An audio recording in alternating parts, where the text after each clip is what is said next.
NICO here with your Pathwatchers report for the incoming wave that is here to stay for all populations, articulated and illuminated by the Tower and once again the Sun. We see a massive displacement in the works. Please remember to observe these energies responsibly. The return to purity, innocence, and the true natural course of the path is happening now. The energies articulated by the Sun begin to oust the artificial and distorted experiences of the everyday. This may feel unsettling if there is a particularly strong attachment to a circumstance that is not in the highest interest of all concerned. This ousting and replacing will be creating and attracting new experiences of true matches, upgraded models, and more occurrences in alignment with higher levels of the self, in conjunction with the lower self. It is not the separate dualistic experience of the old way of lower self versus higher self, ego versus soul, and turn-taking. It's all at once. That is the Tower. Let go of attachments to narratives, scripts, and white whales. Remember, the Tower only feels forceful and shocking because it is a removal and release of that which must go, but may be affixed or attached in such a way that it was in resistance to the natural progression. A gentle release brings a peaceful exchange of eventualities. Higher eventualities. Some stories, recent and not so recent, will be dismantled and concluded without any resolution that appeals to the conditioned ego, and some will be dismantled and dissolved without any resolution at all. Take care when interacting with others who may be struggling to integrate those experiences. If the lower mind begins to feel unstable due to these shifts, take a step back. Command the lower reactive levels. Stop talking. Stop thinking. Stop mystery solving. Align with the higher self.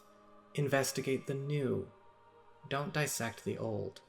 Connect. The alternative paths being presented this week are better. All beings are being brought back to their through line or connecting theme, course, and trajectory of their spiritual evolution. Depending on your generation, vibration, and level of consciousness, the experience and means by which these experiences take place may vary. This is a gratuitous grace for all. Some are arriving at outcomes through an accelerated boost opportunity. Some are arriving in timelines that were always their through line after extended periods of detours and off-roading. Some are arriving at their through line for the first time since birth in this incarnation. Enjoy it. Take care. Okay, Capricorn, now that we have... Are you jumping on my lap or what? Come on. Come on, baby. Persephone wants to join us. So, now that we have seen the incoming wave, which, by the way, is here to stay, and is going to be affecting everybody, right? Not just one sign. Let's see how that actually translates to your experience. Well, when it comes... Oh, and by the way, remember, if you ever wish to get a session with me, go to my website, integrativemysticism.com, and like, share, and subscribe. Check it out. Anyway, let's talk about what's going on here. So, archetypal themes that are going to be coming out, and behind every experience that you have this coming week. Remember, archetypal themes is sort of like the background energy, the background point of what's going on. Well, we have the moon upright as your archetypal theme of this week, and one of the things that I'm seeing here is that there is a merging of worlds and a swapping of worlds going on simultaneously. When we talk about the incoming waves discussion of displacement, we are seeing elements from one area of life that you live, compartmentalized from another, stepping in and actually taking over the space, taking over and working through the energies there so that we can actually create a place of wholeness and truth. And so if you can see the picture, we have the girl, yes, she's sitting there, and everything in her experience in this picture is split. Her mind is literally connected by the clouds to the two different houses. She's got the two wolves next to her. She lives in two worlds at once. But what's happening is that we actually have a need to merge these worlds. Pay attention to where you may be keeping things in isolation from one another, because this week you're going to be noticing things want to merge and things will also need to swap. There may be things that start merging and swapping even without your intervention and without your work. But with the Moon card upright, this is actually a service to you, because what you are choosing to keep separated or what you are choosing to keep compartmentalized may not necessarily be something that allows for ease in this transition of displacement of that which is not going to work, which that is a better fit, or with which that is a better fit. And so with the Moon card, a lot of you Capricorn people this week are going to need to pay attention to where are we spending too much time trying to keep lives separate. You know, are we keeping certain social areas separated? Maybe there's a better group or a better team that we could have if everyone were integrated and that which doesn't really fit anymore was allowed to kind of go off and flake off. Maybe we've been compartmentalizing our spirituality away from our everyday life. Maybe we've been compartmentalizing our family or what have you. And this week with the Moon, we have a chance to see where people from both worlds would do better in one world. And this is how you're going to be experiencing every interaction and every experience. As we move on to news and arrivals, we actually have the Ace of Wands in reverse. And it does look like there's something coming in that is showing you where you might actually be falling out of love with a particular world that you have spent time in, or maybe even spent time building. And when we say a world, it might not be a complete world. It may be an assignment, it may be a team, an occupation. It may even be something that you have created as a pastime for yourself. But with the Ace of Wands in reverse, we're not interested anymore. And what I find with this is that there is proof that a fire needs to be reignited here. We don't have to get rid of anything, even if we're starting to feel like it doesn't do it for us anymore. But we need to get some kind of different stimulation, a different type of fire, or maybe even just some new blood in some of these interactions. Because the Ace of Wands reversed is saying the fire is going out, but it doesn't necessarily have to.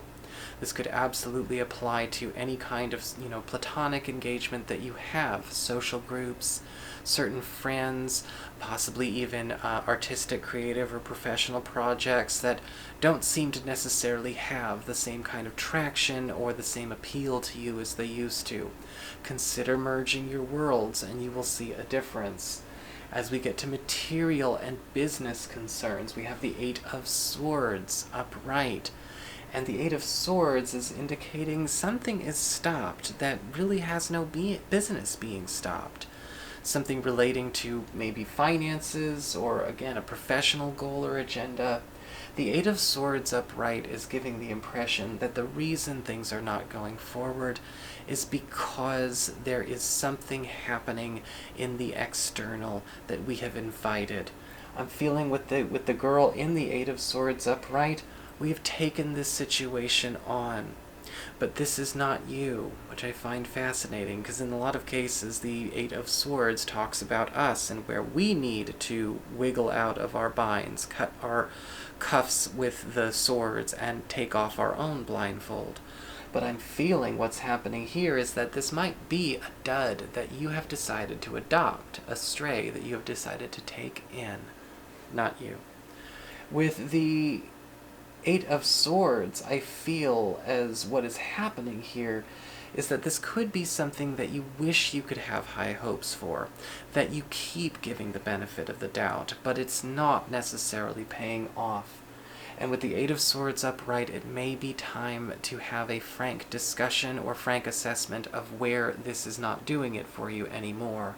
With the Eight of Swords as a financial concern, it may simply be that we have to go over somebody's head or maybe even go around a service provider that we have. For those of you who are curious more about the professional side of things, it definitely looks like, very much like the Ace of Wands reversed, we need to pay attention to what is going on with our team right now. We need to be seeing exactly what is happening and who cannot carry their own weight. When it comes to love and relationships, we have Rambo. He's just snoring like crazy. When it comes to love and relationships, you don't have Rambo. You have the Nine of Pentacles upright. And with the Nine of Pentacles upright, I'm actually seeing something happening that's a bit of an interesting turn. Financially, there is a huge breakthrough coming in that is actually going to be presented through a romantic interaction or a romantic occurrence. For those of you who are currently involved, this could absolutely indicate a lead, something that will come to profit both you and your partner, and something that also actually changes the dynamic between you and a partner. Because with the Nine of Pentacles upright, it does look like a partner is going to be able to actually get to work on something that maybe we've been prudishly waiting for, or waiting for the right time to do. For those of you who are currently available, the Nine of Pentacles is indicating that yes, love itself, or maybe dating itself, even if we choose to keep looking for new people, may still actually provide some kind of new prospect that could actually turn into something that brings creative or material wealth. And I am feeling with the Nine of Pentacles upright that most likely, even as we are dating around, or again, something going on with an existing partner, partnering up, merging those worlds is going to make a drastic change in how you feel about your material and resources personally. So that is your horoscope. I hope you enjoyed it. If you did, don't forget to like, share, and subscribe. You know I appreciate it. And should you ever wish to get a session with me, go on ahead to my website. It's called integrativemysticism.com.